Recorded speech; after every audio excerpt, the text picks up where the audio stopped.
Hey guys, welcome back. Doing another review. Today we're taking a look at Sideshow Collectibles Escape from New York, Snake Plissken. So I just want to go ahead and give you guys a nice overview look of the figure in hand before we go into any of the details. Start with the head.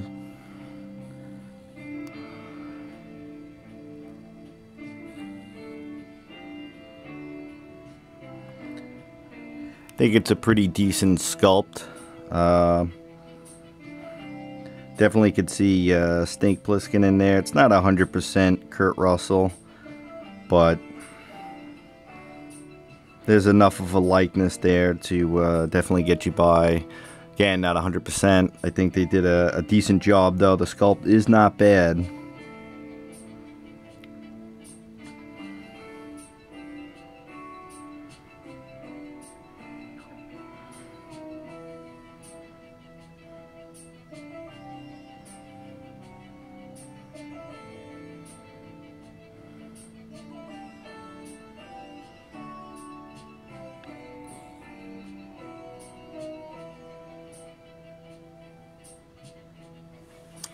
And I'm going to go ahead and pan down from here. Black sleeveless muscle shirt. This is an all new body from Sideshow Collectibles, made specifically for Snake Plissken.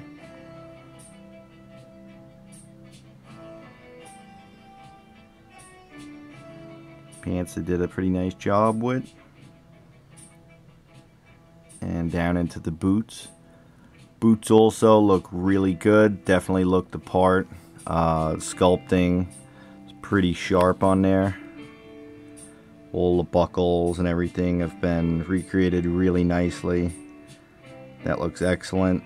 The spikes on the tip of the boot are actually pretty sharp. The one problem I have with the boots is that they lean back. So he ends up like going backwards. You see what I mean? So you put him down, he kind of wants to go back. He'll stand without a stand, but I definitely recommend using the stand when displaying this figure. You'll also see it's got some weathering on the boots, which is a nice touch from Sideshow.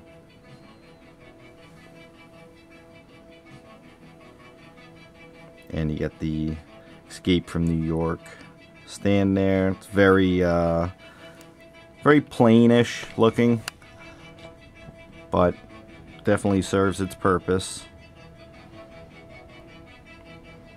So going on and getting into the actual details, I think the clothing, the cut and sew on here is decent. It's not the best I've seen.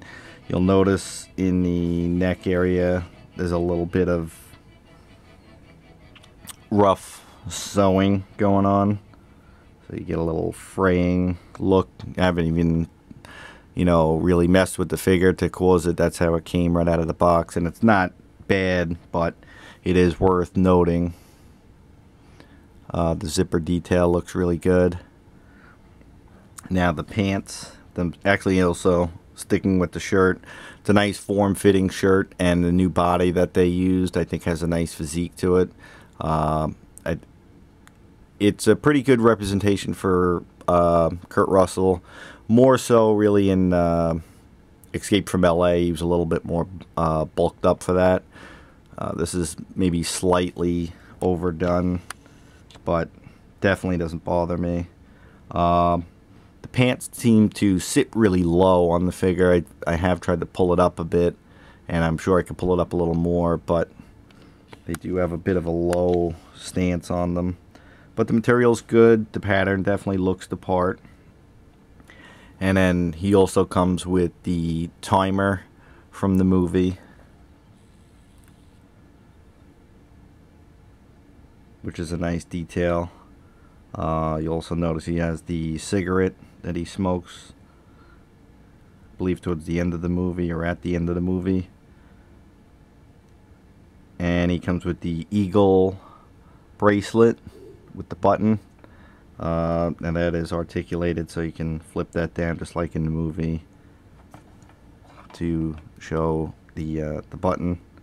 It's a nice little touch. So I'll just pan back now, give you an overall look of how the figure looks.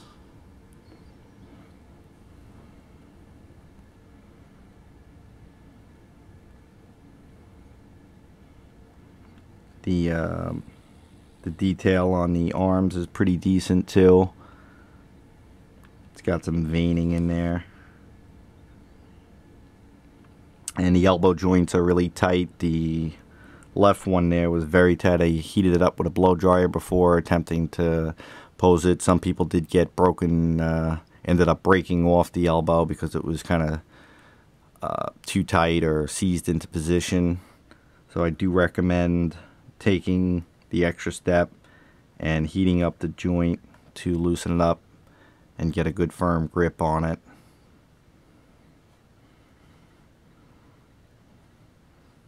But definitely not bad. The new body looks pretty good.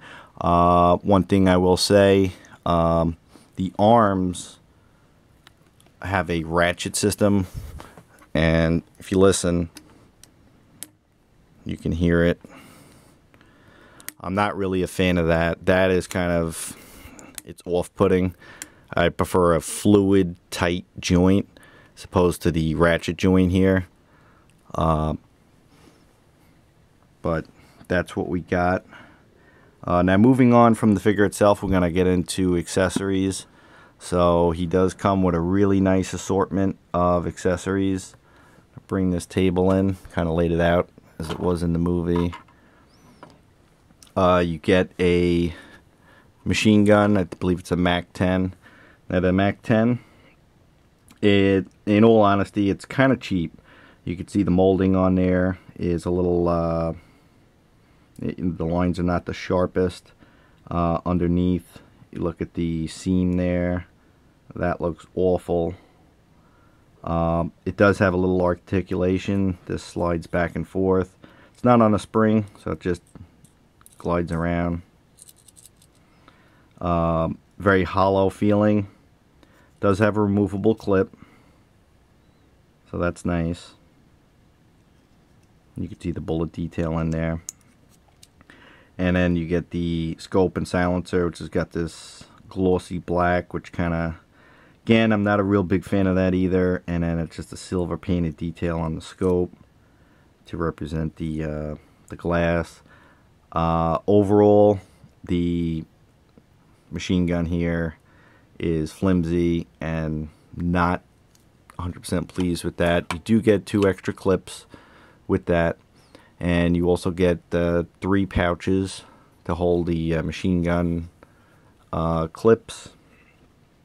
One thing to note, I've seen on the Sideshow Freaks, a lot of people, these do open, but the tab that holds them closed tends to break off, so I'm a little hesitant to go ahead and even open those up.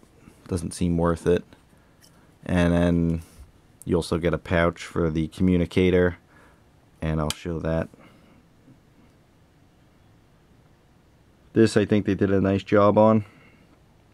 It's got a little plastic, clear plastic to simulate the glass.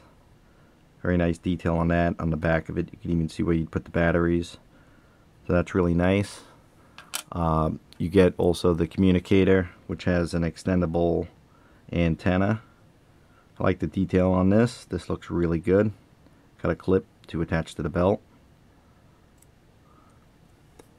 And then you get 3 throwing stars. They got a little extra painted detail to darken it. The edges gives it a little depth, which is a nice touch. So you get 3 of those. They are made out of plastic. And if you bought the exclusive, you got the cassette tape. This, even being a small accessory, I think they did a nice job, but it came out nice. Definitely looks the part. Painted really clean. And with that, you also get the additional hand to hold it.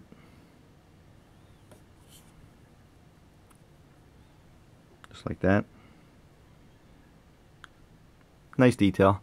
You also get in a total of 8 hands with this particular release. So with that, you got the gripping hands, fists, another gripping hand for holding the communicator. They're all very flexible, so there's no problem really getting the items in the hands. Pointing hand. So you also get a couple extra hands that are on the figure. One for holding the cigarette and another one for holding either one of the guns. And this is one of the other guns that I haven't shown yet. It's the revolver. I think they did a nice job with this. Out of both the guns, this one I think came out the best. It's got a nice detail on the grip. It's fully articulated. The barrel comes out. The bullets are removable, which I don't want to lose right now, so I'm not going to do that. But very nice detail. Gets into the hand really easy. It's very flexible, but the grip is not great. You'll notice it should be tighter, but that's a minor issue. It's no big deal. And then I'm going to go ahead and get into one of the final accessories, which is the jacket. This has a very nice, soft, supple leather feel to it. This one is pretty sharp. They did a nice job with it. Collar, the stitching's very clean. Buckles, everything's really nice. It has a full inner lining. Very silky kind of feeling. But again, a little weathering on this would go a long way. It's a little clean, you know, right out of the box. And in the movie, it was definitely a lot more weathered. But, you know, for any of you that got any customizing skills, a little dry brushing could go a long way with this jacket. I think it's a very good item. I think they did a good job with that, though. Just needed a little more weathering, which is not really a big deal. And I just want to go ahead and get back into the head sculpt itself, because I think that's the main focus of a lot of people's concern is, does it look like Kurt Russell and Snake Plissken? Yeah, it kind of does. It's just not 100% likeness. But there's enough of it in there that he will look good on the shelf. The eyeball on this, I don't know if I can focus on that, but yeah, it's got that star pattern. That's a little off-putting, but considering this is a 1/6 scale figure, you know, it's going to be on your shelf. You're really not going to notice that detail from a couple of feet away. The paintwork's a little flat. The scar on the cheek is a little cheesy looking, and the one on the forehead looks fine. I think they did a good job with the stubble for the beard, and a nice job with the sculpting on the hair. But you guys can see for yourself, judge, see what you think of it. If you like it, certainly pick it up. If you're an Escape from New York fan, this is probably the last and best you're going to get at this point in time. It's not likely to be another Snake Plissken released in 6 scale for a long time. So it's up to you guys. If you see what you like, go ahead and order. It's available at Sideshow Collectibles. Will be available at other retailers shortly. And until next time, guys, thanks very much for watching, subscribing, and commenting. I'll catch you next time.